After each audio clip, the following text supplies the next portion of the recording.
Supreme Court nominee Brett Kavanaugh says he's not going anywhere in light of sexual misconduct allegations. President Trump is sticking by his candidate, and here are some of the key reasons why. Kavanaugh was on a list of potential Supreme Court nominees crafted by White House counsel Don McGahn and heavily influenced by the Federalist Society. And we've talked about this before. The Federalist Society is a powerful network of conservative and libertarian lawyers. It was founded more than 30 years ago. The group is so influential that according to the book, The Federalist Society, every single federal judge appointed by Presidents George H.W. Bush and George W. Bush was either a member or approved by members of the society. That includes 4 Supreme Court justices, Antonin Scalia, Clarence Thomas, John Roberts, and Samuel Alito. The society is a trusted advisor to the Trump administration. Politico reports that it has worked with the White House to help place more than 6 judges onto the federal circuits court. Kavanaugh has close ties with the society. According to his Senate Judiciary questionnaire, he's been a member of the group since 1988. Now, during his time in the George W. Bush White House, he worked with Leonard Leo, who is the society's executive director to select, who was then the society's executive director to select federal judges. According to Politico, the two are longtime friends. Joining me now is Danielle Mclaughlin, the author of the book, The Federalist Society, How Conservatives Took the Law Back from Liberals. Danielle, good to see you again. I guess the question a lot of people have is, let's say something goes wrong with the Kavanaugh nomination. He withdraws or the support for him gets pulled. Yeah. What happens next?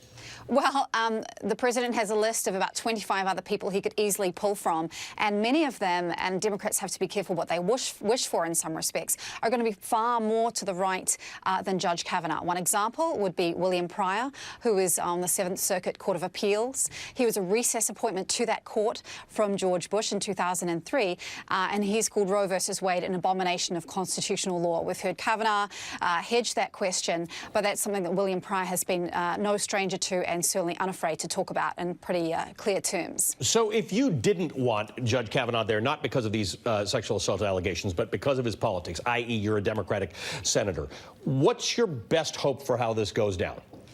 That's a really good question.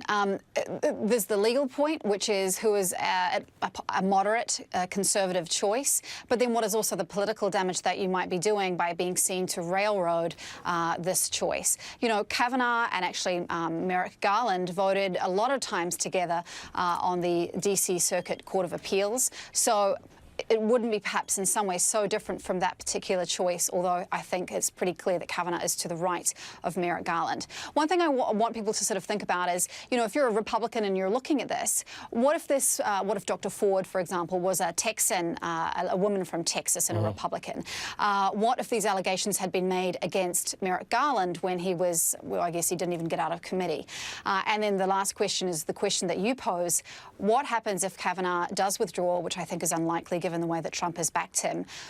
Are you prepared for someone who is even more to the right, which is highly likely, I think? On the other side of things, how do you interpret the idea that in the Anita Hill case, it was all Democrats with a Republican president? They still approved him because there still might have been some sense back in the day that the job of the Senate is to, to provide consent, advice and consent, but it's the president's pick. It's not really the senator's pick.